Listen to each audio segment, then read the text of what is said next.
నేను ఇంటికెళ్ళి గుడికొచ్చేసరికి పిల్లలైతే బెలూన్స్ చాలా చక్కగా కట్టారండి. బెలూన్స్ డెకరేషన్ అయితే అదిరిపోయింది, చాలా బాగుంది. నేనైతే ఫస్ట్ విఘ్నాంతుల నుంచి వినాయకుడికి అయితే పూజ చేసుకున్నాను. ఆ తర్వాత శివాలయానికి వెళ్ళి శివునికి పూజ చేసుకున్నాను. తర్వాత తులసిమాతకి అయితే పూజ చేసుకున్నాను. ఇంకా ఆ తర్వాత కృష్ణాలయం అయితే వెళ్తున్నాను. చూడండి పిల్లలందరూ ఇక్కడ కూర్చున్నారు. నేను ఇక్కడ కన్నయ్యకి అభిషేకం చేసి ఇంటికి వెళ్ళినప్పుడు కొంతమంది భక్తులు వచ్చి పూలదండలు తులసి మాలలు అయితే సమర్పించారు.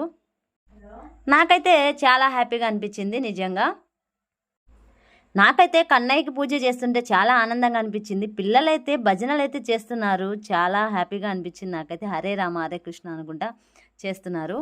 రాధమ్మ లేకుండా ఎలా సెలబ్రేట్ చేసుకోవాలనుకున్నాను, కానీ మొత్తానికైతే చాలా బాగా సెలబ్రేట్ చేసుకున్నాను. నాకైతే చాలా హ్యాపీగా అనిపించింది. కానీ రాధమ్మ లేనందుకు కొంచెం బాధగా కూడా అనిపించింది. ఆ కన్నయ్య ఎలా ఉన్నాడో తప్పకుండా ఈ వీడియో చూసే వాళ్ళు కామెంట్ చేయాలి చూడండి ఖచ్చితంగా. అలాగే లైక్ చేసి సపోర్ట్ చేయండి మా ఛానల్ని. Please support my channel.